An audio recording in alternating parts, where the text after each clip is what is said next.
Well, good morning, everybody. Welcome to the Underhood Show presented by Mel Hambelton Ford. Hey, it's a beautiful Saturday morning out there, isn't it, Josh? It is. Well, it depends on what weather you like, but yeah. Sunny and 70 somewhere. It is. Just not here today. Just got to find it. That's right. Hey, it's a call-in show, 316-462-3673. Anything ailing your car, tires, brakes, batteries, anything in the automobile world, you want to talk about anything that's going on, purchasing, buying, fixing, whatever it might be, we'd love to hear from you. You want to talk about racing. You want to talk about our Black Friday sale we had yesterday. You want to talk about whatever. I don't care. Right, Josh? That's right. It was a busy day around here yesterday for sure. We did have a lot of fun, so we'll get to that here shortly, everything we did there for that part. But love to hear from you. Again, 316-462-3673. That's the number dial right into the front desk. Tell the girls you want to get past in the podcast with a question. You get a great price package by over $130 for each and every caller. Delbert's on the line. Good morning, Delbert. Hope you had a great Thanksgiving. Of course, some people probably still celebrating today and tomorrow on Thanksgiving, the family members and stuff like that too. So he was here for Black Friday. He made it.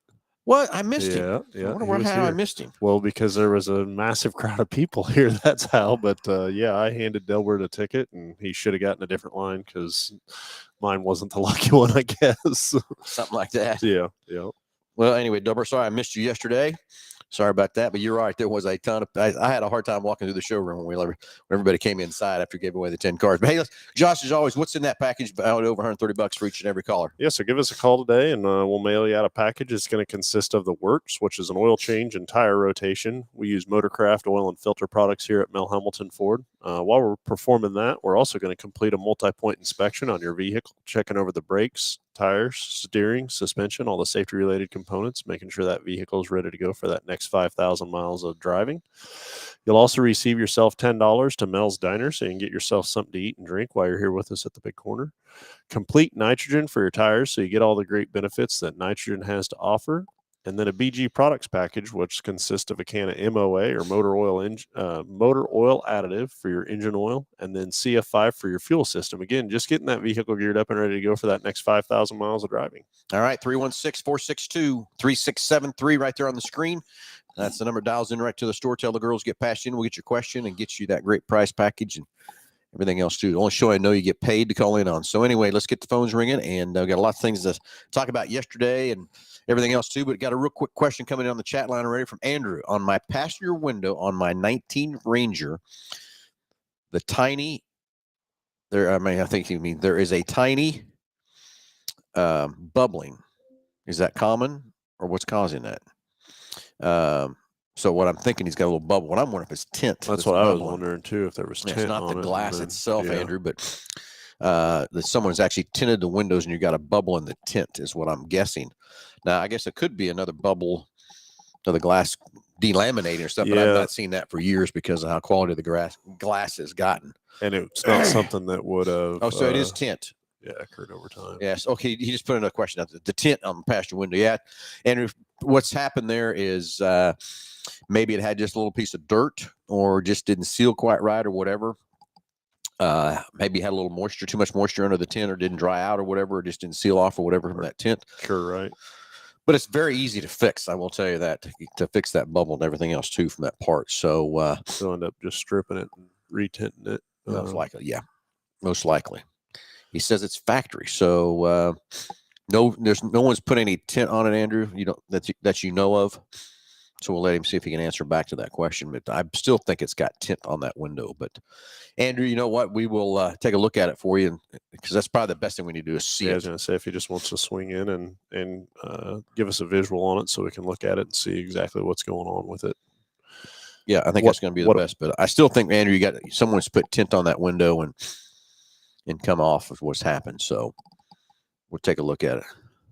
Definitely would be the most common thing. Bought brand new. So maybe it is, maybe a little bit of lamination coming out of that glass in too, Andrew. Andrew, we just need to take a look at it, buddy, and see what's going on there. So if you can, any point in time, just pull on the service drive, we can take a look at it and get you kind of an idea what we need to do with it or whatever from that part. But years ago, we'd see a lot of lamination in glass, but we just haven't seen that for a long time. I mean, the quality of glass and stuff like that, especially on side windows from that part too. So anyway, yesterday, Black Friday. Yes. It was probably our biggest crowd we've ever seen. And for those of you that don't know about our Black Friday sale, We get 10 cars, and this year we started in September collecting the cars and going through them and stuff. And I know by far this was the best 10 cars we've ever had lined up. Just how many miles were on them, the quality of the cars, the overall value, I guess, probably too. Oh yeah, because there was yeah.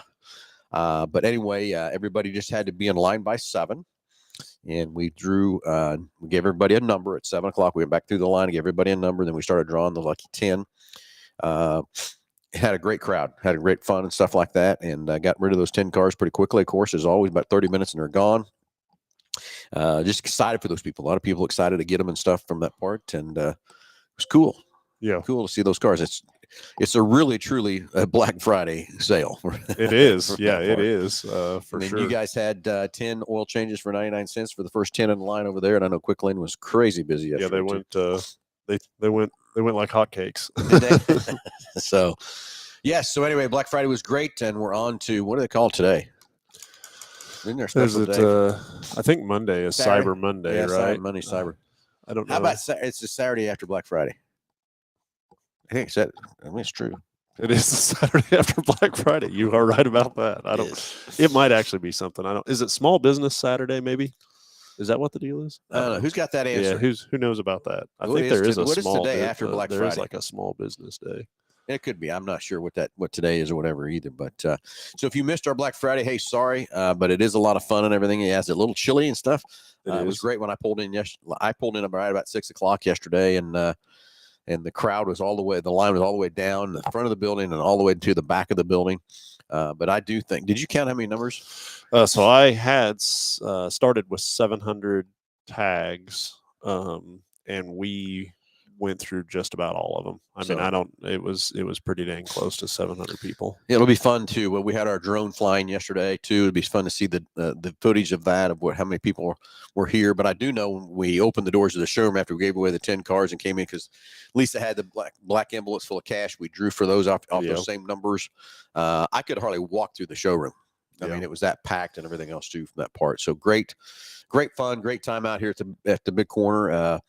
From that part too. Always very exciting to see the excitement on somebody when they win a car. And I tell you, I didn't see the first several people, but the last person, it was going to be for one of the teenagers' kind of first car type deal. And man, she was stoked and on the phone with her friends in disbelief that she had even won and all that stuff. And so it was definitely exciting. And it's fun for me. I stay out there outside and I help guide the salespeople on the right cars and get them backed out, make sure people don't get run over, and so many people we have and stuff like that. And it is fun and exciting to watch them get excited. We had a lady out there. She couldn't decide what she wanted. We were down to 4 cars. And so the next person was coming out, and he says, "I want that black F-150." And I said, "Well, I hang tight. You're going to have to wait. She hasn't decided what she wants." And it took her forever. She's on the phone. She's excited. She's about to cry and everything else. And she ended up not taking. She first looked at that F-150. That's why I told this next guy. I said, "You're just going to have to wait because it's her choice." Yeah. But I was getting a little impatient. I guess it was taking her forever to get it picked. But she ended up picking the Escape, and then the guy got his F-150 he wanted to. That F-150 is a nice truck. Yeah. Well, I mean, there really wasn't any one of them, wasn't you know what I'm saying, from that side of things. But I guess it would be different, because every year I've kind of done the same thing. I think you've kind of done the same thing, to see it from a different person's perspective of in the process, I guess, Yeah. So here's one thing I will tell you: the first time ever, the $99 car went first. Really? It was the first car to go. And I can't believe that, because it's always usually the second or third last car to go. Yeah. But that's telling you how nice all these cars were. It was a Nissan Juke, red car. It looked good and everything else from that part. But I mean, it was the first one to go. Yeah. Typically it's towards the end. Normally always the $999 one or something. And so, I had a hard time pricing the cars this year, putting them in order how I wanted to go do it and stuff like that too. But, but it was the first time ever the $99 car was the first out of the gate. That's first awesome. gone. Yeah. And the next 2 people, you don't know what they picked to come out there, and the next 2 people are coming out after it too. Oh, really? So I don't know. That Nissan Juke must be something everybody likes or whatever too. Well, I don't know. That's like when we were walking the used cars the other. What is it? The FJ Cruiser. We were talking about one of those, the Toyota FJ Cruiser, and it was we were talking about the book value on that car, and it was kind of sought after. And I'm thinking, man, it's just an FJ Cruiser, but I guess those are they definitely hold their book a lot better. Yep, very true. Anyway, it looks like we got a caller coming. It's going to be Delbert here just real quick. And Austin Allen wants an update on the Futch racetrack. Yes, let's get Delbert taken care of here. Austin, hang tight on the radio on the show here. I will get you the latest and greatest that I know about what's going on at the Hutch Fair racetrack and what happened out there Tuesday evening. And we'll get everybody up to speed on the racetrack too here shortly. Let's see what Delbert's got on his mind this morning. We're going to hear about it from a spectator standpoint. Yeah. Get him patched through. He's not on yet. Okay. Nope, not quite yet. Yeah, so we'll talk about the racetrack after we get done with Delbert. When Delbert tell us all about what his experience was like and what he saw out here at Black Friday at the Big Corner, how much fun he had or whatever. But I still can't believe I missed him. Yeah, I guess I know why I missed him though. Too. So we'll get him patched in here real quick and see how. But if I'm telling everybody, if you didn't come out here, it's worth the fun just to watch the thing go down and all that kind of stuff too. So the excitement, the cheer, the winners, and I wish everybody could be a winner, but it just can't. We can only have 10. We really do try to minimize your time outside. You know what I'm saying? It's not like you got to be in line all night or anything like that. And I guess we did have some people spend the night too. Yeah, we did. Hey, let's go to the phones. Let's talk to Delbert. Delbert, you're on live with Under the Hood. Good morning. Well, good morning, gentlemen. Boy, was it nice outside yesterday, wasn't it? It was just a little bit chilly. Sunny and 70. It would have been all right. Oh my gosh, that was cold. I think it'd have been okay if it just didn't have the wind. It wouldn't have been so bad. That wind was ruthless, but I didn't say it's ruthless. It was, but you guys had a lot of the cars open, so people were actually getting in the cars to stay warm. It was funny. Yeah, I didn't really, to be honest with you, Delbert, I didn't really kind of like that, but I didn't want to make anybody mad or whatever setting the cars. It's not fair for some people to get in and some people not to get in the cars and stuff too, but I get it from that part. Well, somebody even brought a little heater, if you will. Oh yeah, I know a gentleman had a generator. There was a generator out there, and I won't call anybody out, but Bo, I walked in and saw him right there. It was great. I loved it. Had a heat lamp too going. Yeah. And when Josh gave me the ticket, I thought, "Oh man, I got a great chance now. I got one of the main guys give me a ticket." He says, "I'm in." Yeah, that didn't work. Did you even get close, Delbert? Did your number get close? Yeah. Well, I think the closest we got was 8. 8 away. Number. So yeah, it did. But That's we stuck around the whole thing. I saw a couple of people I knew from past work experiences, so that's cool. It was great. So if someone's not, Josh was just Delbert. So if someone's not been here, so Delbert, someone's not been here before Black Friday, and you have been, and they haven't been here. Tell them what they're missing. Tell them how much. Just tell me your experience about being out here on what time did you get here, all that kind of stuff, and everything too. Well, as you know, we drove in from OKC early in the morning. We got there at we would have got there sooner, but we had some slowdowns due to the traffic. Okay, it wasn't the traffic; I had to stop and use the restroom, but too much coffee, and got there about 6:47. So that was plenty of time to get a ticket. But boy, by then, parking was at a premium, and y'all could have made some money on parking. I'm just saying. Hey, nice thought. Hint for next year. I don't know, but it sure seemed like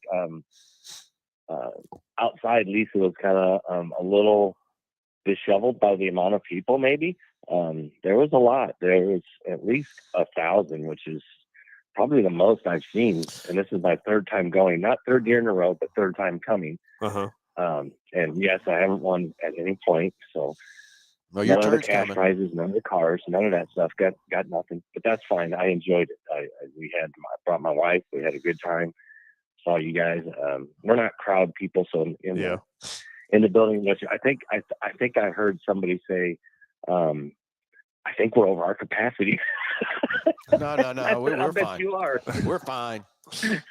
Well, Josh said he handed out 700 numbers, but remember, you can only get one per household and stuff. So there's plenty of people here. So I do believe there was over 1,000 people here. Well, there was. I'll be honest with you. You guys probably didn't know this, and maybe you saw it later. But there was some people that were getting more than one per household. And it's hard to stop. It is hard to stop, and so, yeah, it is. We try to be as fair as we can. I think we're being as fair as And we one can of the be. things I can suggest for next year is that, and I know you got so many rules sometimes that you can't remember them all. And I'm sure that's the only thing is, Phil, you didn't tell people that if you won in the past 3 years, you can't win again. I think we had a couple of people that actually won a second time in the past 3 years, which is unusually, ungodly, unheard of. Yeah, the lightning striking twice type deal. Yeah, Well, like, how does that happen? Well, and I will tell you, in the rules, it's in the rules, and it's posted everywhere from that part. I think a couple of people didn't have their insurance card. They Yeah, couldn't there was prove two insurance. no insurances, and then one that had won in the last 3 years. Yeah, Yeah, but it's in the rules. Still, I mean, you think about that. What surprises Somebody me, won honestly, within the last 3 years and still won again. That is just, they got some luck. Yeah, if you go to the casino. Yeah, they shouldn't they?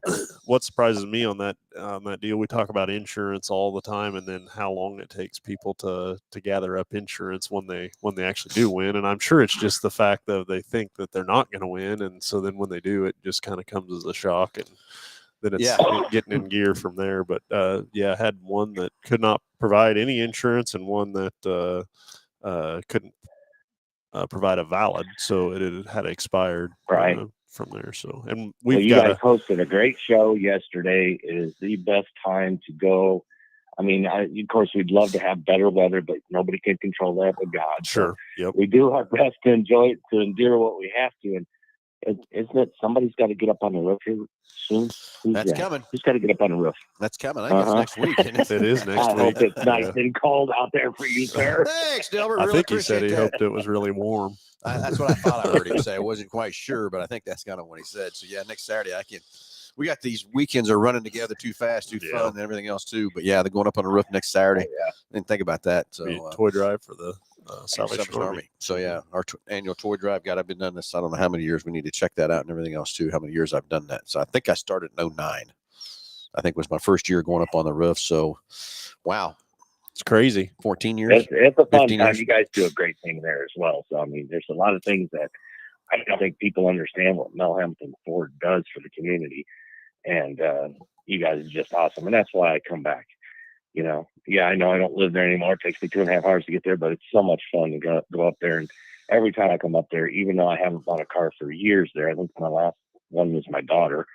And you guys still treat me like I'm family. And that's the best thing you could ever do to anybody.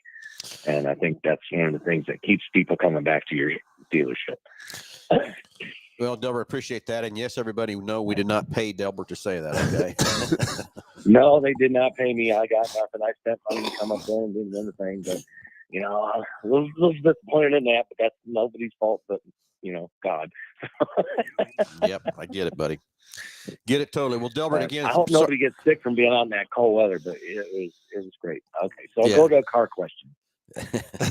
All right, so I've got my 18 Escape, 68,000 original miles. I know it sounds like original miles. It's only 18, right? Yeah. And on idle, after it warms up, it has a little sputter. I'm not 100% sure what that could be, but I do know the battery's getting weak. So I'm going to replace that eventually. But because you guys gave me that information, but I've noticed it here lately too. So you can tell by the startup. But it's an AGM battery. Oh my God, those are expensive. They are. Anyway, the spit up a little bit when it's idling. Run fine. I do think the mileage is down just a little bit, by a couple of miles per gallon.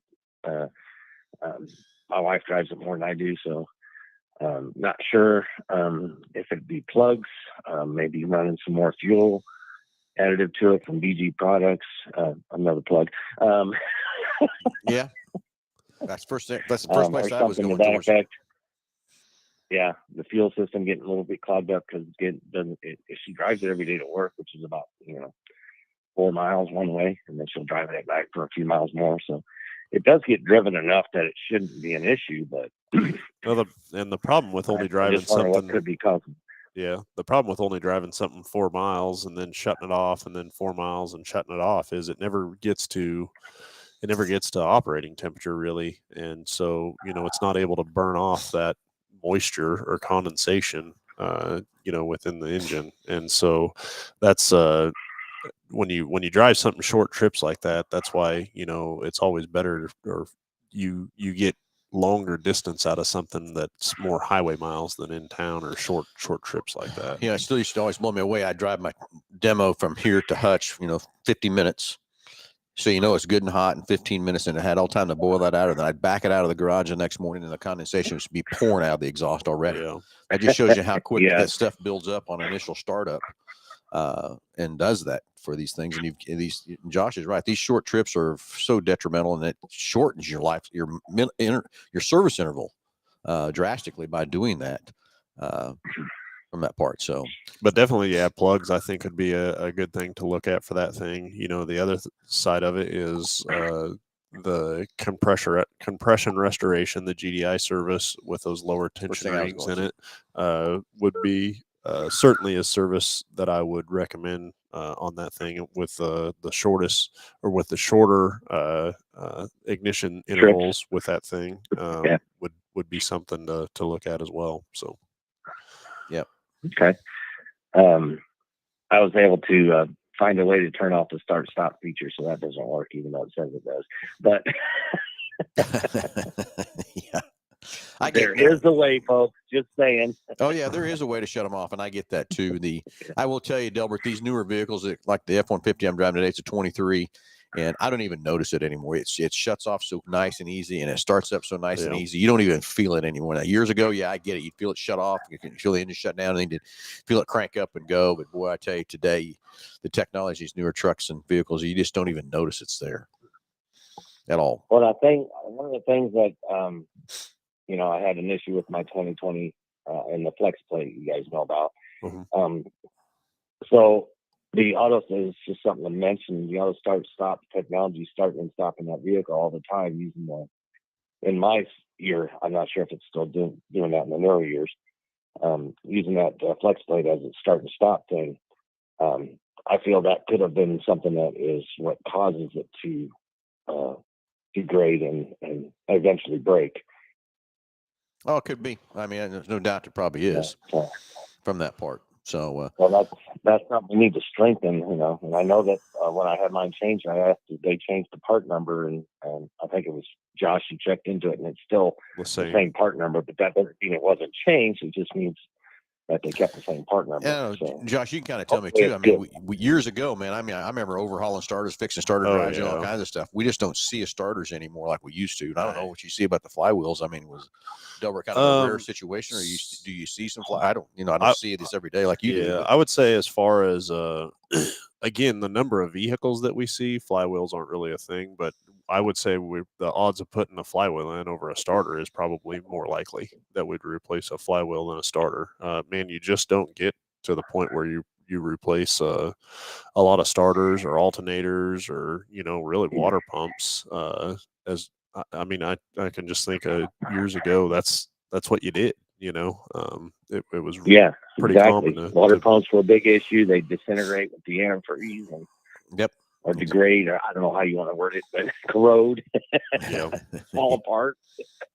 Seals go out, leaking that coolant. Yeah, I mean, maybe you can explain better, Josh, on what a flex plate is and how it works in a vehicle, and maybe that'll help some of these people and what years they started using this and so on and so forth. Well, and I don't. So years ago, it used to be called a flywheel, which flex plate, flywheel, kind of same thing. But it essentially connects the engine to the transmission, and then there's a big gear around the outside of it that the starter engages into, and that's what is able to turn the engine over to get it to start. And what happens, or in your case, where the flywheel bolts to the crankshaft, it cracked out around where the bolts are, and that's one of those things that once it started getting weak from flexing, and once it started cracking, then the integrity of it went downhill probably pretty quick, and it's something that happened pretty rapidly, would be my guess. Yeah, there's some pretty big welds that hold looks like maybe 3 to 4 pieces together around where the bolts go through. And it looks like that's the failing point, not necessarily the bolts, because the bolt holes were still round and not oblong or anything. Yeah. But yeah, you could hear it in the flex plate itself. The the movement of the metals. So that's where the sound comes from. Makes it sound like it's bad piston or something slapping against there, but it really was just the flex plate making all that. Well, racket. out of those two repairs, the flex plate is definitely the cheaper one. So That's very true. Definitely, yeah, definitely. And I was happy about that. But, Yeah. It's something that hopefully people don't have an issue with. It makes you relook at what you may want to purchase in the future as far as the older cars. I can't say for the newer ones because they hopefully are built better than they were back when. Yep, I agree. The 20s were a problem. Agree 100%. So, they learn from their mistakes. People don't just because I know Chevy has their issues. Chrysler, Daimler, Stellantis, whatever they're called today, has their issues. Toyota has issues. Honda has issues. Things like that. So every vehicle at some point in their life is going to have some kind of issue that you can't hold the company totally responsible for, but you can sure hope and let them know what the problems are so that they can hopefully fix it in the future of building vehicles. Because they can only get better if they know the issues. That's exactly right. Well, anyway, Delbert, I think we got another caller hanging, don't we? Yeah. Anyway, you guys have a great day, and thanks for this year, and I hope you do it again next year. And we will. It'll be again next year. Don't worry about that. So anyway, Delbert, have a great weekend. Thanks for being here. And we got to get to, I think it's Joe, right? Yep. Joe, thanks for waiting. Thanks for holding. Right, He's not here yet. He's not there yet. Okay. So anyway, Delbert, thanks again, buddy. Anyway, I'm messing with my screen, and guess what pops up? I wonder who's been looking at the Kansas State Fairgrounds racetrack on a Google Maps. I wonder who that was, Josh. You think that was me? It could have been. Yeah. So anyway, Austin, I know you want to hear about what's happened at the racetrack. I want to get everybody up to date. Let's see if we can get Joe hung up. So Joe, sorry about that. If you want to call back, got to get caught up here. Good morning, Dennis. Good morning, Mike. Good morning. Troy Furman says Josh needs to go on the roof. How about that? Whoa. Thanks, Troy. Appreciate that one.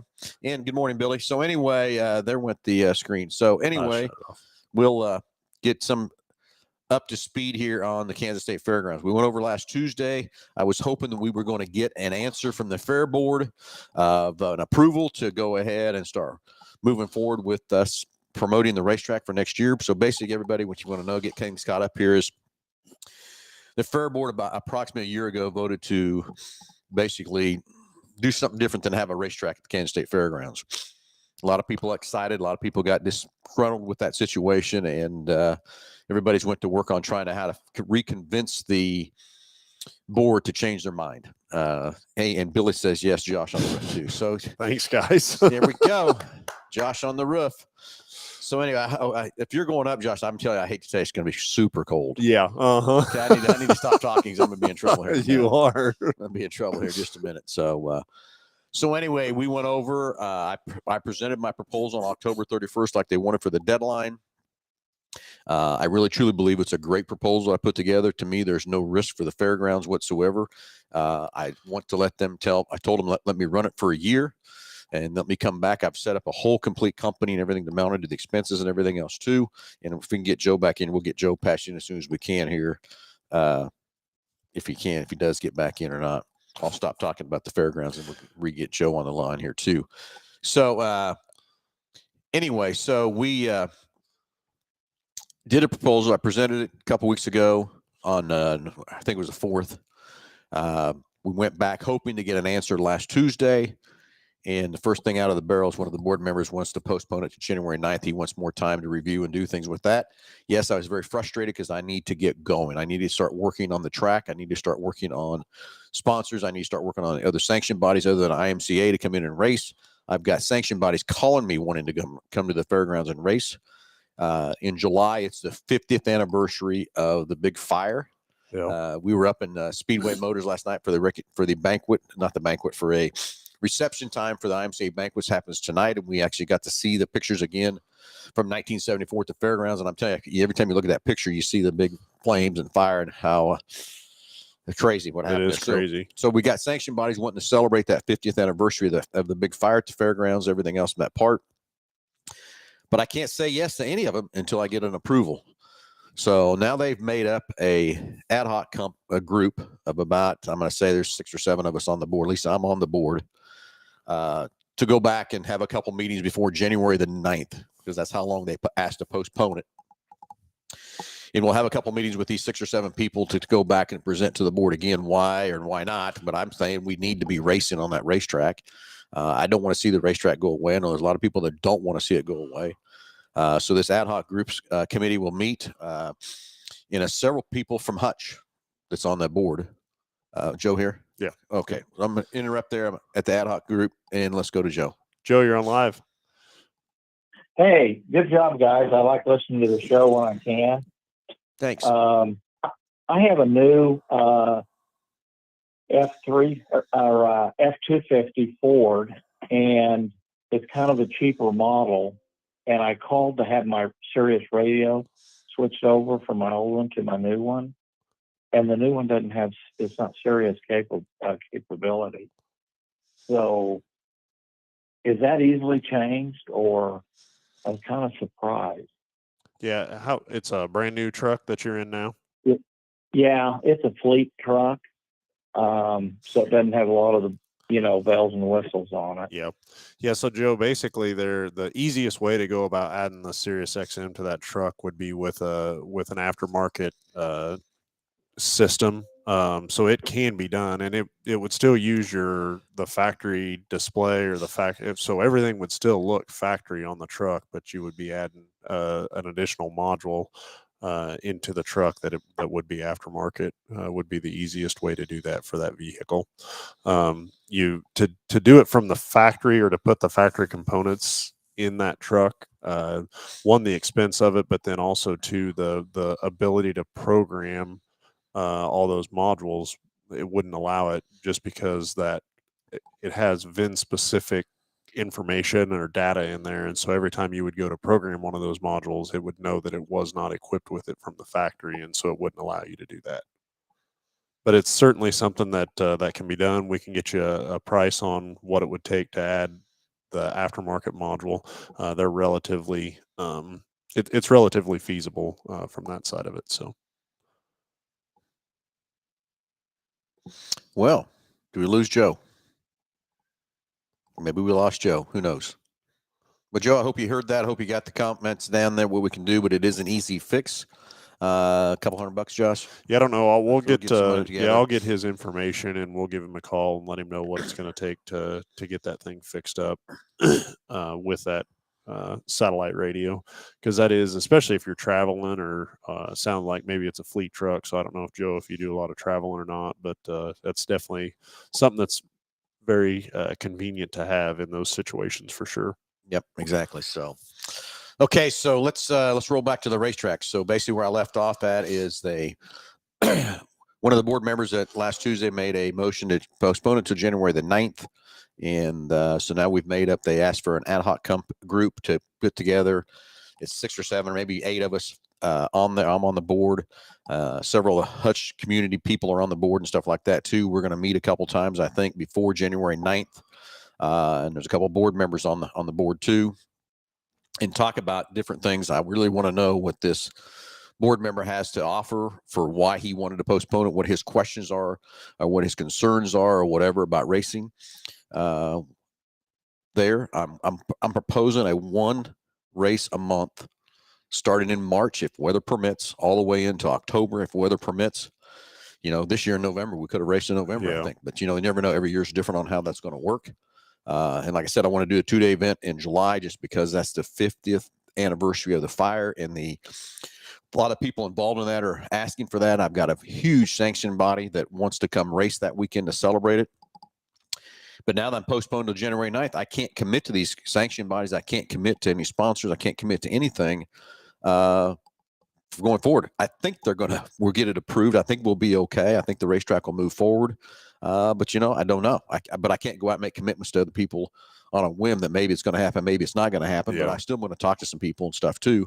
I'm still moving forward as much as I possibly can, because every day that we don't get moving, this race deal cannot get done in a month to go race. Yep. And the other problem I got with it is they finally give me the approval January 9th. The ground's going to be frozen rock solid. Not going to be able to do anything with that racetrack, dirt-wise or anything, until it thaws. When's that? Is that February? Is that March? Who knows what time of the year that will be to be able to go and run tractors and graders and things, because right now the track is a mess. Over the fairgrounds, on the fair time, they had, I don't know if it was a tractor pull or if it was the demolition derby, but they piled dirt all over, and there's piles of dirt everywhere. Oh no. So that's why I want to get going. I'd really love to have pretty prepped the track and let it set all winter to get super, super hard. From that part, the other thing I'm going to do, racers, I'm going to bring in several different people throughout the country that run a successful racetrack, and I've already talked to them, and they're willing to come and tell me and give me their opinion on what to do to the racetrack, how to perform it, how to make it work and stuff. And I've even had people call me and offer that are successful racetracks that say, hey, we know what's happening in Hutch. We want to help. We want to get involved, and we will help put things together. So excited for all that. I just need to get the board members to be excited about it too, and get them more excited than all of us are about it. The committees that are out there, the groups that are out there that are fighting to keep this racetrack from that part. But we got to race on it more than once a year. We got to race on it once a month, at least like that. And I want to be prepping that track every week, getting it ready. So it is a great racing service for the racers, but also it'll be a better race time for the spectators to watch it. Yeah. From that part too. So if you got some questions on the racetrack, I'd love to hear from you. You can call into the show. I'm going to put over in the comment section, whatever, from that part too. Troy, I don't know how to answer that, but I'm going to have if I get the racetrack, it's going to be a 2-day event honoring that big fire in 1974, and that's in July. So that is my plan right now at this part. Let's go. Next step is the IMCA. Everybody, I want you the racers out there, to hear me on this part. IMCA is the biggest sanctioned body in the country. No one comes close to having as many race cars as those guys do. I want to build into a facility. If you haven't been to Boone and see how that runs and what goes on there, that is a crazy time. I've been there now twice myself. It is a fun time. It's a great experience. Can I ever get it that big? I don't know. Never doubt. Don't think I can, but it's going to take years to do that. But that's what it can get built into. Next thing is, we're the Hoosier Tire Distributor of Kansas, Colorado, Nebraska. I want to sell Hoosier tires. Okay, period and simple. Now, you racers that are fighting that situation of IMCA versus the other tire and stuff like that, you want to come race. I'm not gonna make it mandatory on every exact rule of how we got to get there. We'll get there week by week by week and stuff like that too. Talked to a racer last night. We was up at Speedway, and he's running a stock car. And it's like he said, you know what? I have more fun running IMCA than the other one, but he runs both. Yeah. He says, there's just, it's a tire rule, kind of a difference in the tire and stuff like that too. Talked to a gentleman here in the parts room yesterday on Black Friday, talking about how he wants to come race, but his car is really not all 100% legal. I said, you know what? I'm not going to be that tight on that. I want to be fun. I want to have every racer we can get there. We got to have as many racers on that racetrack. We got to have so many people in those stands, as many people as we can get in the stands. We got to support this racetrack. We got to get it moving. And right now, IMCA is the best way that I think to make this thing go. I want to track racers from all over, not just here around in the Wichita and Hutchinson area. I want racers coming because it's a great experience. It's fun. We're going to have a great pay. We're going to it's going to be a fun environment. When Lisa gets behind this with the fan experience, it's going to be a fun time for the fans, fun time for the kids. It's going to be an event every time we race there at the Hutch Fairgrounds. So hope I've got you all up to speed. Let's hope January 9th, everybody stick behind this. Let's stay positive. Let's stay excited. Let's be pumped that we can get the ad hoc committee to convince the fair board that, hey, you know what, this is the right thing to do. And I'm going to tell you, if I was sitting on the fair board, even though I'm a little biased here or whatever, I'd look at that proposal and say, you know what, this is kind of a no-brainer. There's nothing to lose for the fair. One more year. The thing is, the fair doesn't really even have a plan yet what they're doing with that ground. So but everybody, I also understand that the fair has got to make money. We got to get back to understanding whether we like the history of the racetrack or whatever it might be, or we've always raced there, we've always done this or whatever. The fair's job is to make money. It is a business, and we have to go back and do that. And that's what I want to go do, is I want to help them make money with that racetrack. I want to go back, run it a year, come back with all my financials and show them exactly what I did. And I'm going to do it in an executive order. I'm not going to do it in a public manner, showing all my expenses, everything we did and what it does. And then I told the fair, then let's get behind this a second, third year, and let's really blow this racetrack up and have a lot of fun with it.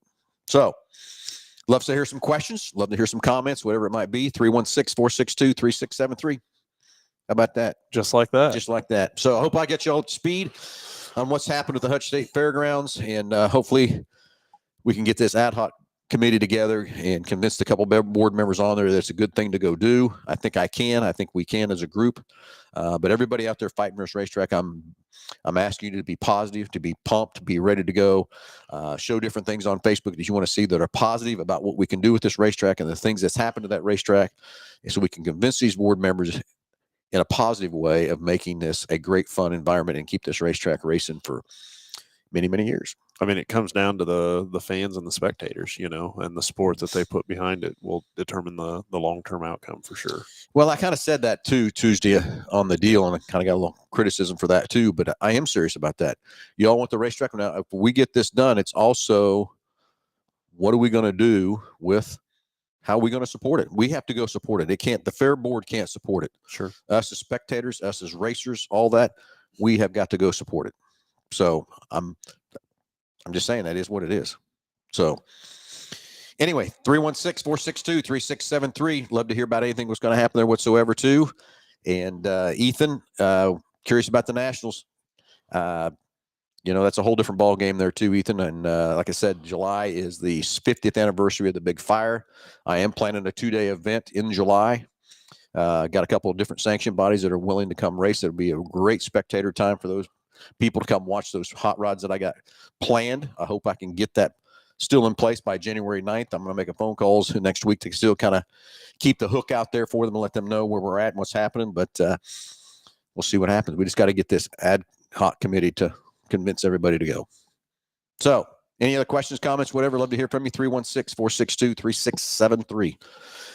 Anyway, Josh, we flew up to Lincoln. I get the two towns, Omaha and Lincoln, turn around all the time. I don't know why I do, but got to go through the museum up there last night, and boy, that Speedway Motors has got a museum that's a second to none. For you racers, if you've never, you don't even have to be a race fan, honestly. I mean, it is just absolutely impressive up there, and the museum that they have up there, the amount of history that's in it, it's absolutely crazy. I can't think of really any other museum that I've been to that's like that. It's so huge and so, there's so much history. There's crazy, the different things you can see. And you're right. I guess you don't have to be a race fan, but if you're a race fan, you're going to love that show. Yeah. We ran a couple of people we knew that had never been there last night, and they're just blown away. And I get blown away just a year to year, how much has changed, how much has improved. Then we got some of the behind scenes tours last night of the stuff that most people can't get. But man, what they're building and it's unbelievable what's coming in that situation and what they're going to do future wise and stuff. But any type of thing, it's just not just dirt track. It's not just drag racing. It's every type of racing is in there. Just some of when we went, he took us in that one back room and got to see some of the PR stuff for, what was it, 50s, 54, 50 something for GM when they released the Chevy and the Power Glide in 50s. There's all that stuff sitting there. Wow. Just the display like you would have seen at a trade show or, I don't know. It just blew me away, some of the stuff that we got to see up there for sure. Yeah, it is. It's a phenomenal time. So if you're ever in Lincoln, you got to take we spent 2.5 hours through it last night, and we were walking. We didn't stop and really gawk and read it and do everything. But I think you can spend there's 3 floors right now. Yeah. I think you can spend a minimum of 2 hours on each floor. So what blew me away the most, and, it makes you think of in today's technology too, like seeing the amount of just engines that they have there, of the different experimental things that manufacturers did, and how far advanced in time they were, and we're talking, 50s and 60s and 70s and, stuff like that. And then you're seeing experimental stuff that really didn't show to the public till 10 years down the road, or later on than that. And it just makes you think of what the heck is out there right now that what do they got out there they're not showing us now, that they're not showing you now, that is experimental at this point. You know? I was blown away just because I'm almost certain there's a jetpack there's a jetpack. But just like I said, we were looking at stuff in the 30s and 40s where they were making overhead cam motors. Yeah, fuel injection, mechanical fuel injection, all that kind of stuff we saw. Turbos, the number of turbos that I seen last night on older engines like that just blew me away. Yeah. And now here we are today running turbos everywhere. on everything. About everything is overhead cams, like because it's more efficient and everything else too. I got over that. Just some of those. That one motor was a dual overhead cam with 4 valves, and I think it was in the 30s that they had made that. Well, to time that and to even think about that, I don't. It just that blows me away. And with the tools and equipment and stuff that they had, I don't know. And that was one of the other things, that wall of tools, from the 30s and 40s. Hey, that's a question we can ask real quick. And we got a few minutes left on the show. Can someone tell us the difference between a monkey wrench and a pipe wrench? What is the difference? There is a huge difference. But I learned that last night. Didn't know the difference. Did you know the difference? I did. Yeah. Okay. I did. Whatever. I didn't. Okay. So I learned something. So what is the difference between a monkey wrench and a pipe wrench? 316-462-3673. No comments. You can comment, I guess, but you're not going to win the prize. But the difference is, if you call in the show, tell us what the difference is between a monkey wrench and a pipe wrench, you get the price back. He's about over $130 for just calling it. What's the difference between a pipe wrench and a monkey wrench? But I guess where I was headed with that is, I don't know, a technician back in those days was probably pretty buff. Of course, they probably only, the set of wrenches that they had then was probably 5, and you could disassemble just about anything. But. Okay, so let's go back. They had that one area set up what your shop would look like back in the 30s. And they had a head off, had a Model T or Model, I can't get all those straight, Model A, Model T, B, A, whatever they all might be, but had one in there with the head off of it, head on the bench, had the tools all laid around there and stuff, which is very cool. But I still think the favorite one of mine is that display from probably in the 20s where the guy came home with his car on the back of his Model T, A, whatever it is, and just parked it, and they grabbed all that and put it in the museum and made it's just sitting there like original, like he just come home from racing, and there his race car is on the back of that truck, and it's sitting there. I think that is the most coolest thing in the world that they've got it. Of course, there's so many cool things; it's crazy, but that's one of my favorites is that thing sitting there. So what blew me away on that deal? So under the car there was like kind of like a little bit of a toolbox under there, and there was all sorts of like different gears and that they were changing out at the track to make the car go faster. It's just fascinating, just absolutely fascinating. But anyways, somebody to go up there to that museum and walk through there, like I could not stress enough that it is well worth whatever time that you would have invested to be able to do that. So agree totally. Like I said, we spent 2.5 hours through it last night, and we went very fast. I think there's 3 floors right now, but there's going to be more area put up. I don't know how many more square footage you talked about last night, but you got a sneak preview of what it's going to turn into be the sprint car area. The sprint cars are going out and going in, and then Indy cars are all coming in where the sprint cars are at, and all kinds of stuff happening there. I mean, it's crazy. It's so much fun and interesting and stuff. And I was texting a few pictures to Ellie last night. She was jealous. Of course, she couldn't be there. So I'm going to have to make a trip to Omaha to go, or Lincoln. I say, there I go again. I can't keep them straight. To go through that with her and stuff too. It's cool. I don't know. And I'm sure it's like this in all, in all different events or whatever, but to be a racer then physically, what that would do to you, the power steering, the suspension advancements, just how they were positioned in some of those cars. It's like crazy. Like the motorcycles is the other thing too. Those land speed record cars are in it, the Bonneville salt plants and stuff to set in those things, and go 200 and 300 miles. That one car to go 200 miles an hour. There's no way. I wouldn't go 20 in that thing. So what blew me away about that is the wheels, all aluminum. It was just a chunk of aluminum with a knurled surface on the top. Can you imagine how out of balance that would be at 200 and whatever mile an hour? Just think about fighting that steering wheel. I don't know. That just blows me away. Absolutely blows me away. And back then the safety equipment. Yeah.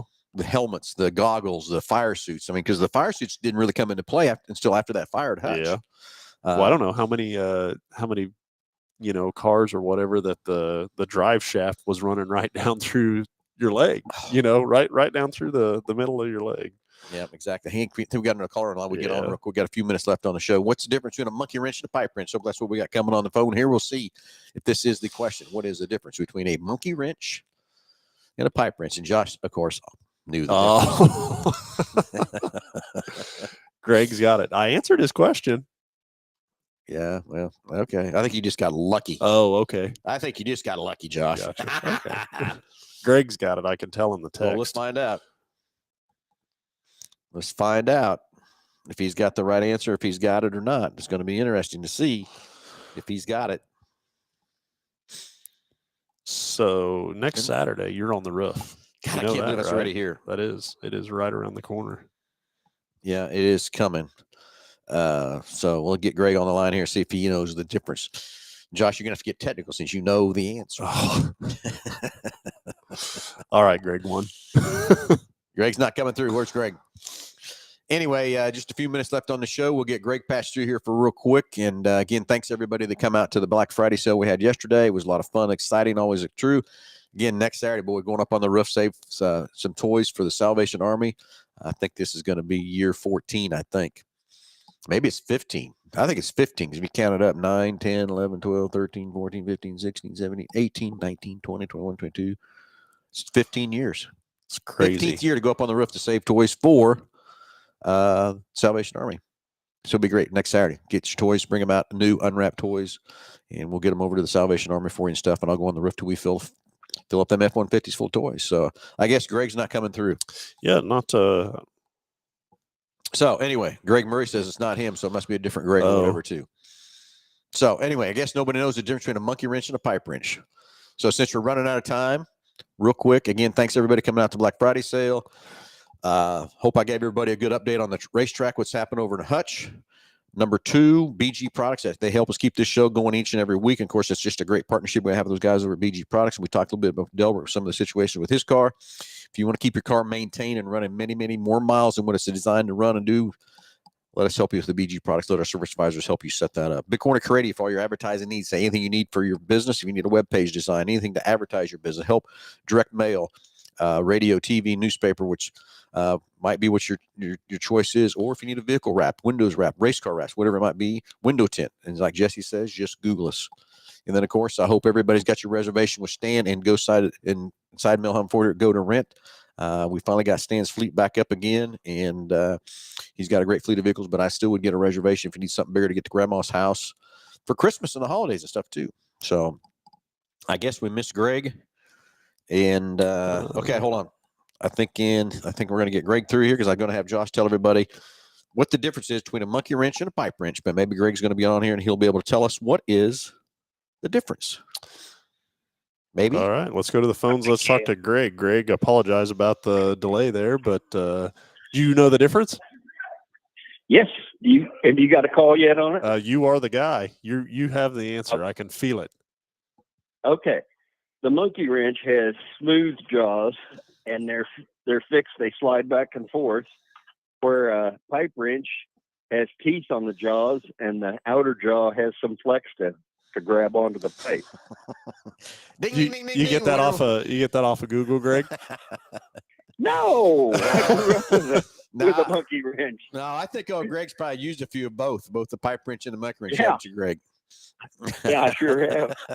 Yeah. Well, very good. That is absolutely correct. I'm going to tell you, Greg, I learned something new last night because we were up there at the Speedway deal, and they had a whole row of those monkey wrenches lined up there, and the guy that was taking us around asked the difference. And, of course, Josh said he knew everything else, which, I think he had his phone out Googling us what he was doing, Greg. But I didn't. I did not know there was really a difference. Phil's answer was the guy running it. That's the difference. Yeah, very true. So, yeah, I'm sure, Greg, you've used a few of them. I've used both of them. Didn't realize I was using the differences, what I didn't realize. So, anyway, Greg, a great question, great answer. Glad you got it for us, buddy, and everything else, too. We'll get that sent out to you. Okay, thank you. Thanks, Greg. Thanks for the call. All right, everybody, it's running out of time. Everything else, too. Thanks for all the watchers. Thanks for all the listeners. Everything we had going on today. Exciting time, and it's Saturday, and next Saturday is the going up on the roof, fill 5 trucks full F-150. So please go get a new unwrapped toy. Drop it off out here at Mel Hambelton. If you can't come Saturday, we'll have trucks on the showroom floor to put them in beforehand. But we'd love to see you Saturday. Santa will be here. Santa. Josh is going to get the first picture with Santa sitting on his lap, telling me he needs a monkey wrench for Christmas. Yeah, because he doesn't have any. So, anyway, everybody, have a great Saturday. And hopefully this weather blows through here real fast and everything for us. From that part, I know we need the moisture too. From that standpoint, so let's get a lot of snow and melt away fast. So everybody have a great Saturday. We'll talk to you next Saturday, right before we go up on the roof for for getting toys for the Salvation Army next Saturday. Talk to you next Saturday, 9 o'clock. Everybody have a great Saturday. Talk to you soon.